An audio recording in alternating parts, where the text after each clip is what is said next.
जैसे जैसे आपकी एज बढ़ रही है तो आपके लिए डिस्ट्रैक्शंस भी बढ़ रहे हैं। अगर आपका किसी एक पर्टिकुलर फील्ड में इंटरेस्ट है तो आप सीरियस होके पढ़े, और सीरियस होके पढ़े तभी आप डिसाइड कर पाएंगे कि आपके लिए कौन सी ब्रांच बेटर है। मेडिकल साइड जाना चाहेंगे, इंजीनियरिंग साइड जाना चाहेंगे, कॉमर्स साइड जाना चाहेंगे, आर्ट साइड जाना चाहेंगे।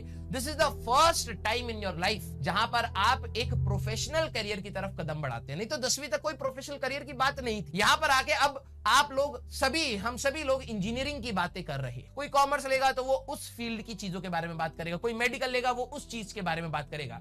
This is your first tiny step towards your professional career.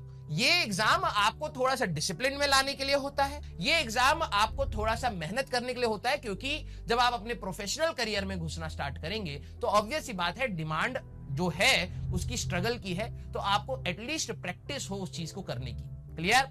तो बिल्कुल भी आपको घबराने वाली बात नहीं है, ठीक है। 20 दिन के बाद मैं आपको सभी को बता रहा हूं, ठीक है, and this is the reality. अच्छा एक बात बताओ, फर्स्ट क्लास में या सेकंड क्लास में आपके यूनिट टेस्ट में, पहले वाले यूनिट टेस्ट में इंग्लिश में कितने मार्क्स आए थे? याद नहीं है ना?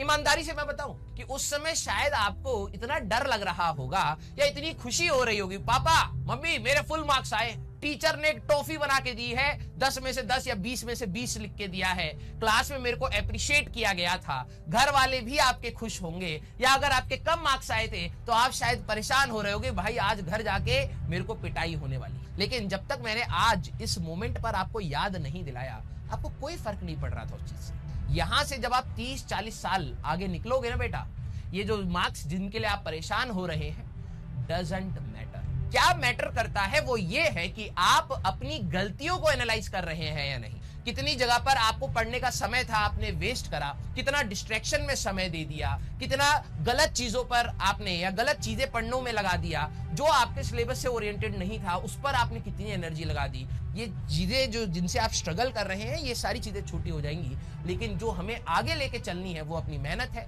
अपनी लर्निंग है कि हाँ यार मेरे से ये चीजें गलत हुई हैं और मैं अब 12वीं क्लास में आने के बाद या 11वीं क्लास में आने के बाद मैं ये गलतियां नहीं दोहराऊंगा। फिर 11वीं में भी आपको डिसअपॉइंटमेंट होगा, लेकिन डिसअपॉइंटमेंट लेना ही नहीं है, ये पार्ट है भाई, ये तो स्ट्रगल का हमारा पार्ट है। हमें तो सीखते हुए जाना है आगे।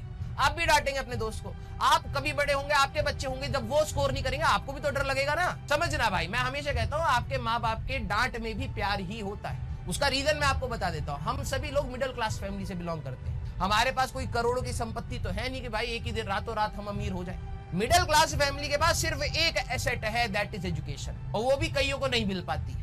हमारी सभी की फैमिली में सभी लोग एजुकेशन पर क्यों इतना फोकस करते हैं? क्योंकि हम लोग सारे पीछे रह गए, और जब हमारे पास देखा जाए कि भाई आगे बढ़ने का रास्ता क्या है तो वो सिर्फ और सिर्फ पढ़ाई नजर के आता। और जब आप पढ़ाई नहीं करते हैं तो आपको नहीं समझ आता कि आपकी कितनी पीढ़ियां पीछे हो रही है। तो वो जब पेरेंट्स की एज पर आप लोग भी आओगे ना, और आप एक बार मेच्योरिटी के साथ एक बार सोचने की कोशिश करना कि जब आपका छोटा बच्चा होगा और वो पढ़ाई नहीं कर रहा होगा तो क्या आपको ये दिक्कत होगी और इसके मार्क्स नहीं आएंगे? नहीं, उसके अंदर ये होएगा, आपके अंदर ये आएगा कि यार ये जब बड़ा होगा तो कहीं जॉब में दिक्कत ना आए, ऐसा ना हो कि इसको सैलरी नहीं मिल रही हो, जॉब ही नहीं मिल रही हो, घूम रहा हो, धक्के खा रहा हो, वो डर होता है। तो जब आप अपने पेरेंट्स के इस डर को समझ जाएं कि वो किस लिए है, क्योंकि वो आपका अपलिफ्टमेंट ही चाहते हैं बेटा, वो चाहते हैं कि वो मीडियोकर हम लोग जो लाइफ जी के निकले हैं या जी रहे हैं, आप उससे आगे जाओ, और उसका एक ही रास्ता है, दैट इज एजुकेशन। तू जानता है ऐसे बहुत लोग, बहुत के, मैं ये वीडियो जिन तक पहुंची वो नीचे जरूर कमेंट बॉक्स पे टाइप करें। ऐसे जरूर 30 से 40% हर क्लास ऑफलाइन क्लास में होते हैं बच्चे